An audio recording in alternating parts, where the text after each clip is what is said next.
아, 오늘부터 그 새 생명의 삶이라는 주제를 가지고 5번에 걸쳐서 결정을 하는 건데, 원래 이게 저희 교회에 새로 등록하시는 분은 누구나 이 새 생명의 삶이라는 이 과정을 배워야 돼요.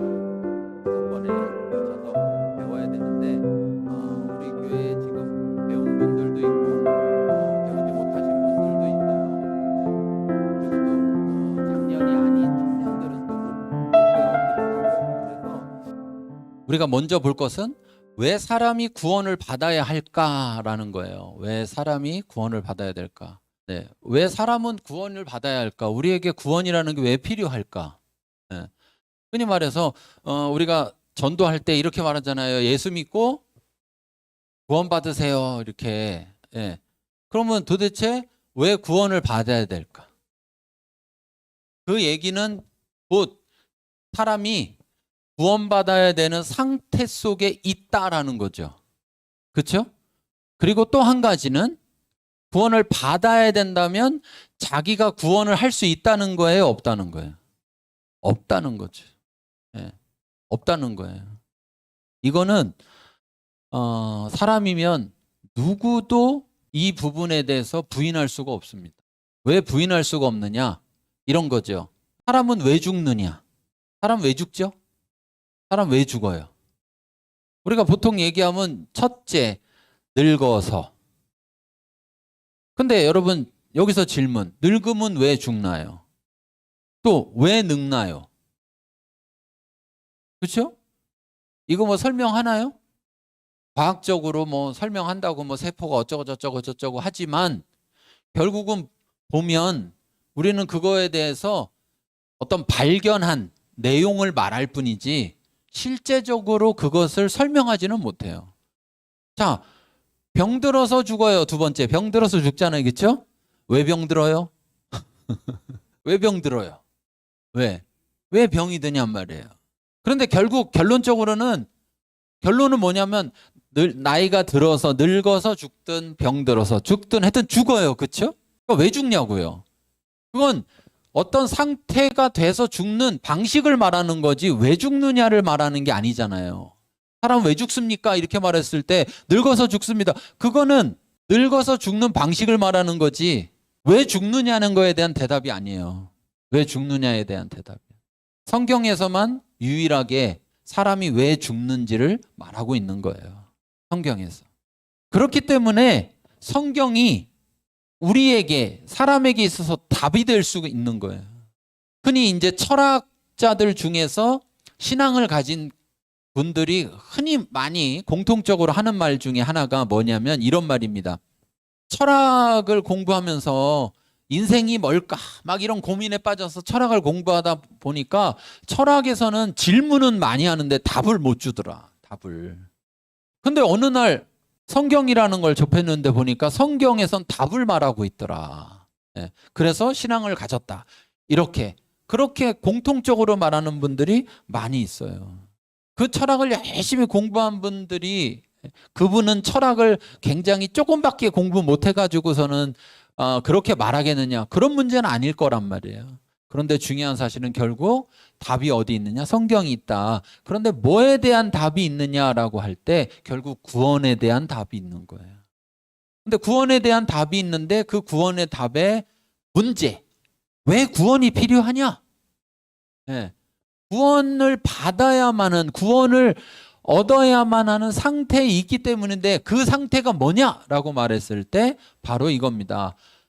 죽음이라는 거예요. 죽음. 근데 우리는 뭐 앞에 선조들이 죽는 모습을 보면서 자라나잖아요. 그렇죠? 어릴 때 할아버지, 할머니가 돌아가시는 거를 보게 되고 나이가 좀 더 들다 보면 부모님이 돌아가시는 걸 보게 되고 그러다 보면 어떤 생각이 듭니까? 내 애들이 커가고 막 내가 또 결혼해서 애를 낳아 그럼 난 갈 때가 됐구나. 순서가 왔구나. 어. 그런데 어때요? 내 순서가 됐으니까 마땅하고 기쁜가요? 그래요? 마음에 막 준비가 확확 돼요? 그렇지 않잖아요.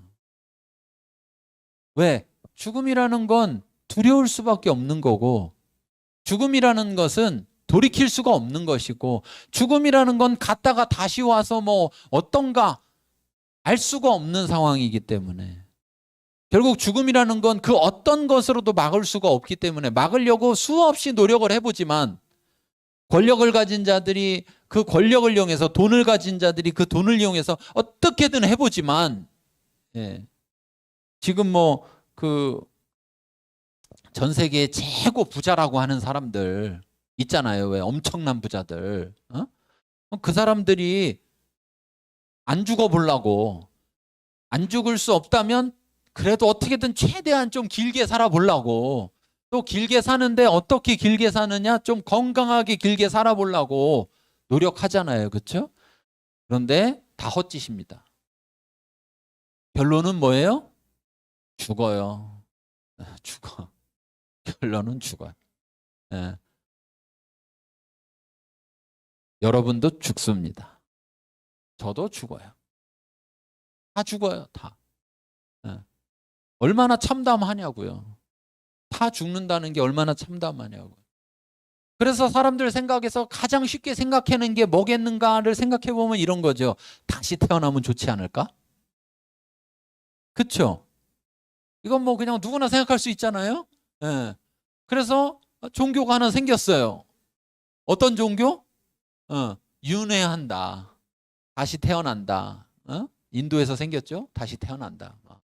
불교하고 또 만나서 둘이서 짝짝꿍해서 또 다시 태어난다. 그래갖고 막 나 전생이 기억나, 공주였나 봐. 왜 이렇게 다 공주밖에 없어? 시녀는 한 명도 없더라고. 시녀는. 그러면서 자꾸 인간의 생각으로 그 죽음을 뛰어넘어 보려고 하는 생각을 갖고 있다는 것 자체가 이미 자기는 인식하고 있는 거예요. 구원받아야 된다는, 자기의 구원이 필요하다라는 것을 인식하고 있는 겁니다. 성경이 명확하게 말합니다. 자, 로마서 5장 12절. 로마서 5장 12절 읽겠습니다. 그러므로 한 사람으로 말미암아 죄가 세상에 들어오고 죄로 말미암아 사망이 들어왔나니 이와 같이 모든 사람이 죄를 지었으므로 사망이 모든 사람에게 이르렀느니라. 왜 모든 사람이 죽느냐? 죄를 져서 죽는 거예요. 죄 안 지신 분 손 들어보세요. 나는 평생 절대 죄 진 적이 없다.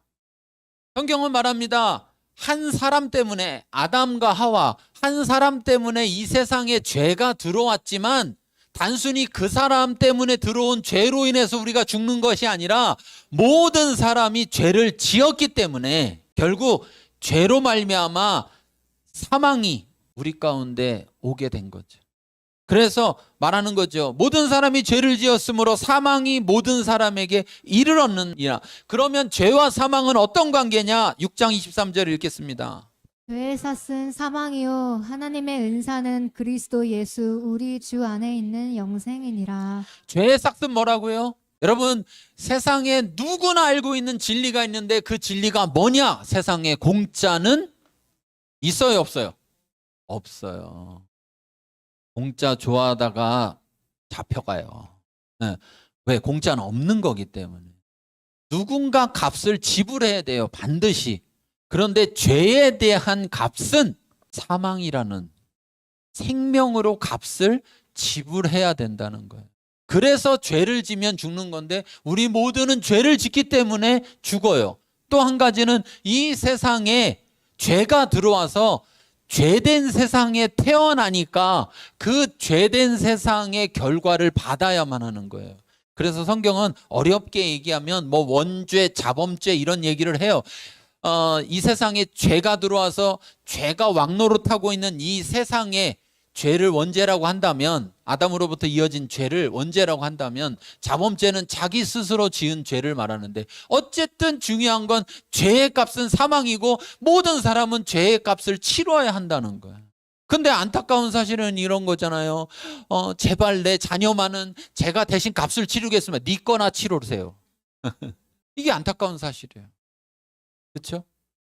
내가 대신 내 자녀를 위해서 죄값을, 사망이라는 값을 내가 대신 죽겠습니다. 내가 대신 치르겠습니다. 그런데 문제는 뭐냐면 내 것도 치러야 된다는 거예요. 여러분 목숨은 몇 개예요? 우리도 꼬리 9개 있어가지고 한 개씩 떼어주면 좋겠는데 우리의 목숨은 하나밖에 없어요. 그러니 나는 내 목숨값밖에 치를 수가 없어요. 그런데 여러분, 내 목숨값을, 내 죄값을 내 목숨으로 죄값을 치렀어요. 그럼 나는 어떻게 되는 거예요? 죽는 거잖아요. 그러면 값을 치른 의미가 있습니까? 없습니까?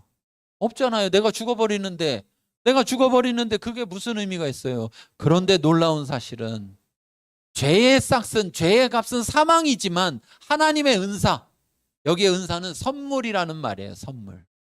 하나님의 선물은 그리스도 예수 우리 주 안에 있는 영생이니라. 영생이니라. 그러니 성경에 답이 있는 거예요. 아, 안 죽을래도 다 죽는구나. 어쩔 수 없구나. 막 젊을 때는 그래도 나는 아닐 것 같아. 근데 어느 순간 내가 늙어가. 그러면서 안 아프던 게 아프고, 예전에는 힘들었어도 그 다음날 벌떡벌떡 일어났는데 이제는 그 다음날 되면 일어나는 게 힘들어지고 이러다가 못 일어나는 거 아닌가. 그런데 거기서 벗어날 수 없음을 깨닫지만 답이 없는 거죠. 해결할 길이 없어. 그래서 사람들은 그렇게 생각합니다. 뭐라고 생각해요? 에이, 천국이 어디 있고 지옥이 어디 있어. 죽음은 다 끝이지. 이렇게 말하는 거예요. 어떤 사람이 이렇게 말하겠습니까? 답을 못 찾은 자포자기한 사람들이 하는 말이죠. 답을 못 찾았는데 해결할 길은 없고, 그러면 제일 좋은 게 뭐예요? 그냥 누구나 다 죽고 끝나면 다 끝. 그러면 마음이라도 편하지 뭐. 나만 그렇게 당하는 거 아닌데 뭐. 그런데 놀라운 사실은 성경에 답이 있더라는 거예요. 답이 있더라는 거예요. 그러니까 걱정하실 필요 없어요. 우리 다 죽어요. 근데 걱정할 필요는 없어요. 왜? 답이 있으니까. 하나님이 우리에게 선물을 주신다는 거예요. 하나님이 사람을 위해서 선물을 준비하셨는데 그 선물은 뭐냐? 영생이라는 거예요. 영생이라는 말을 다른 말로 하면 뭘까요? 우리가 서로 안 친해. 마음이 안 통하네. 그렇죠. 영원히 산다지만 다르게 말하면 영원히 죽지 않는 거예요. 그러니까 자, 죽는 게 문제였는데, 그렇죠? 죽는 게 문제였는데 영원히 죽지 않으니까 답이지. 답이잖아요. 그 답이 누구냐? 바로 여기 뭐라고 써 있었어요? 그리스도 예수 우리 주 안에 있다. 그래서요, 여러분, 예수 믿어야 구원받습니다 하는 거고, 예수만 믿어야 구원받습니다 하는 거예요. 뭐 저 기독교 저것들은 꽉 막혀가지고 뭘 그렇게 교회만 다녀야 된다, 뭐 예수만 믿어야 된다. 아니, 답이 여기 있는데 여기 답에 그렇게 써 있는 걸 어떻게? 아니, 답에 여기 그렇게 써 있는 걸 어떻게 해요? 어떡하냐고. 아, 그럼 다른 답을 제시를 하라니까요. 다른 데 답이 있다라는 걸 제시를 하라는 거예요. 지금까지 몇천 년이 흘러도, 예수님 외에 지금 2000년이 흘렀는데 지금 이 시간이 흘러도 다른 답을 아무도 제시한 적이 없잖아요. 사람이 왜 죽는지, 어떻게 하면 안 죽을 수 있는지, 죽음으로부터 어떻게 자유케 되는지 지금까지 아무도 제시하지 못하는데 기독교만 이 답을 제시하고 있는 거예요. 그래서 진리는 하나일 수밖에 없다고 하는데 세상은 계속해서 진리는 하나가 아니다, 진리는 여러 개다, 그때그때 다르다, 자꾸 그렇게 말하고 있는 거예요. 여러분, 성경에 분명히 답을 말해줬습니다. 그리고 더 중요한 사실은요, 이 영생이 뭐라고요? 영생이 선물이라고. 하나님이 우리한테 주는 선물이라고. 선물. 돈 주고 사는 게 아니에요. 돈 주고 사는 게 아니에요. 내가 뭔가 값을 주고 사면 선물이에요, 아니에요? 선물이 아니죠. 그런데 값을 주고 사는 게 아니고 선물이라는 거예요. 선물. 선물. 근데 제가 신앙생활을 지금까지 하면서 또 특별히 목회자가 돼서 이렇게 지내보면서 깨달은 놀라운 통찰이 있는데, 선물도 안 받는 사람이 있더라. 있어요, 없어요? 있어요. 선물도 안 받는 사람이 있더라. 왜 안 받는지는 모르겠어요. 그건 그 사람 마음이니까 모르겠어. 모르겠어요. 근데 중요한 사실은 뭐냐면 이 선물은 받으면 사망으로부터, 죽음으로부터 자유케 되는 것이지만 이 선물을 받지 않으면 뭐 해야 돼요? 죽어야 돼. 그래서 자기가 죽음을 선택하는 거에 대해서는 어떻게 할 길이 없어요. 하나님은 안타깝죠. 예. 하나님은 안타까워. 그래서 하나님은 그 선물을 어떻게든 주려고, 예, 어떻게든 나눠주려고 그렇게 하시지만 받지 않겠다고 하는 사람은 소용이 없다는 거예요. 그러니까 여러분, 벼르고 별로다 주려고 하지 말고 빨리빨리 일찍 줘버릇해야 돼. 그래야 기회가 한 번이라도 있지. 아직은 때가 아닌 것 같아. 언제 때가 오냐고요 도대체.